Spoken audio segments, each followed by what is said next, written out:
can you tell us about season 2? Everything. Actually, because you're both female, could you do a voice check so we can transcribe and get... Testing, 1, 2, 3. My name is Katheryn Winnick. This is my voice. And I'm Jessalyn Gilsig. Season 2 is it's like Michael said, there were so many loose ends that were left there, and I think for us each individually as characters, George. It was interesting what George said. When we came back, we really had to try and get back to that ending where we had lost so much, and to kind of try and reconnect to these characters. But this year I really feel like the relationships are sort of bleeding out, and there have been a lot of scenes that I've gotten to where I thought, well, I never thought I'd be in a room with that character. So that does make sense that now I'm talking to that character, and then how those things are going to have consequences. So we're all getting to interact in ways that we didn't get to as much in season 1. Which was a lot of fun.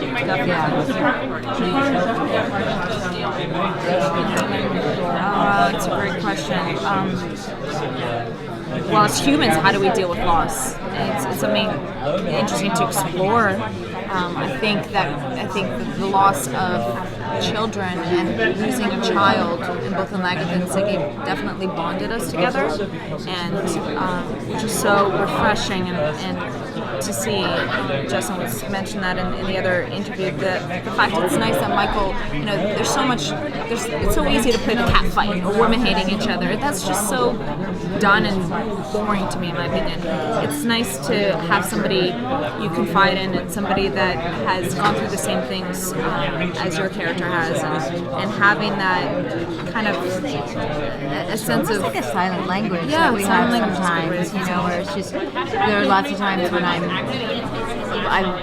present in a scene and she's going through something that's so intense, and it's that feeling of being a sister, that's just a look, and it's like, just I a got simple you. look. Yeah. That can connect us, saying, okay, I know what you're going through, you know what I'm going through. Which is, I think a lot of people will be pleased to see that in the second season. Your character is so strong. She's one of my favorite female characters. Were you drawn to that because of that? Because I just love that scene when she takes down those weird races. I definitely, when I read the first drafts of the scripts in the first 2 episodes, I fell in love with Lagartha. I just thought she was just such a badass, and who she is as a shield maiden is not only in the battle sequences, but also who she is in terms of her core personality. And it's even more, that personality is even more explored in the second season, and so you will see her in different struggles personally, and also I guess in different physical sequences, but that is even more of a struggle, and what she has to deal with next, the fact that Ragnar cheated on her, and her relationship with Björn, and the fact there's a 4-year gap, and where does that leave Lagartha in terms of in terms of her identity? She was so connected to Ragnar for so many years that she was his wife, and as a woman looking at it, how do you rebuild your life? Where does that lead you? Where do you go from here? I'm having a lot of fun, and it's a bit of a struggle personally trying to discover that, but it's a gift. Michael is such an amazing writer, and I feel blessed every day to be able to try something new, put on a new hat. The physicality of the character, do you have to do a lot of choreography with the fighting and stuff? Yeah, definitely. We did a lot of fight sequences in the beginning. I had to learn a new way of fighting because I grew up in training martial arts and having 3rd-degree black belt in Taekwondo, 2nd degree in karate. So my style of fighting was all kicking and punching, whereas as a shield maiden, you would have to use your shield and sword as your weapons. So that was definitely new, and it's more of a raw style. It's not so choreographed, but it's like, what do you do to get out of the situation? How do you pretty much get your fatal blow and get out of there? And that's real, and that's what we try to bring to the table in definitely season 2. It's got a lot of really heavy moments. Are you able to keep it light in between scenes? Or? It's an amazing cast, as you probably experienced, and that's reflective of the entire company. The crew is exceptional, like delightful, and it's a really great work environment. One of the nicest I've ever worked in. And there's definitely levity, but to be honest, if you're doing a really intense scene, it's a very respectful set, and we have really invested directors and really invested, just prop masters and production design and wardrobe, and we'll talk to Joan, you'll be doing a scene, and she'll say, well, I was thinking this is such a vulnerable scene, so I was thinking this dress, and then you go into hair, and the woman who does our hair, Catherine Argue, we'll have who knows what scene we're doing, and we'll talk about, what do you think, and I was thinking up, what are you thinking down, and so by the time you get to set, you feel so supported, and it's really important as an actor if you're going to take those emotional risks, and so it's a delightful working environment, because as you say, it's really fun. The guys are hilarious. We laugh so hard. Sometimes we just can't believe it's a job.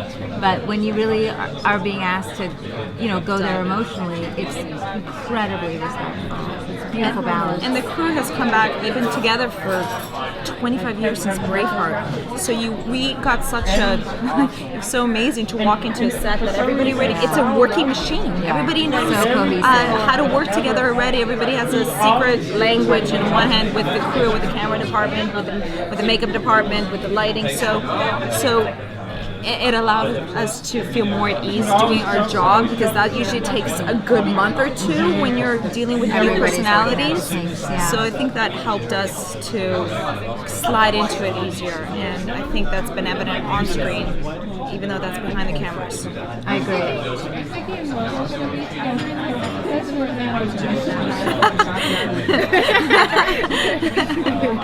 It's not over.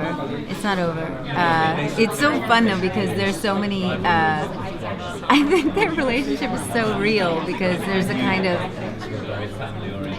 reluctant connection. Really are two lost, completely discarded souls who have found each other and see opportunity in each other, and also see comfort in each other. And there's something really bittersweet about it. And I like it, because I think that it really works in contrast to Ragnar and Lagertha, where there's such a purity to their love. It's a young love that's evolved, and our love is really a kind of a settling in a way, which I think is interesting.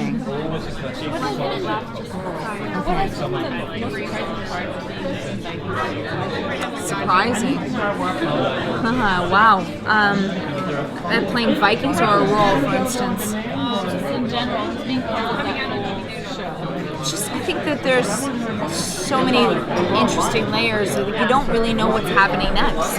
You really don't. We don't know what our characters, where we're going to be, or if we're going to be in the next episode, or if our head's going to get chopped off, or you just don't know. And I think that allows us to kind of give it all for each time we do it, and I'm not even sure if Michael even knows in terms of if we go on for his third season, where the characters would be or anything like that. And also, it's such a, as you can see, and I think, like Catherine said, why the pilot comes out almost as if something that's mid-season. The production value is so high, and the world is so thorough. I cannot express this enough. Like, normally you'll be doing a scene, and if I look to the left of you, the world falls apart. So I have to really kind of keep my focus in the room, because we're really just playing this maybe this corner, into this corner. It's never like that. If I look over to your left, there's going to be livestock. There's going to be some fish drying on the line. I mean, sheep just like completely making noises in the middle of a take. You have to if redo you it. hear a chicken, there was a chicken there. It's just nonstop. So thank you very much, Thank guys. you.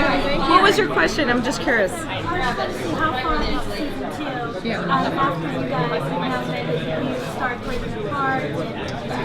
Ooh, I think that's a Michael question. I don't think we're allowed to say it, but I do know that we start off pretty close in terms of where we left off, and things change rapidly.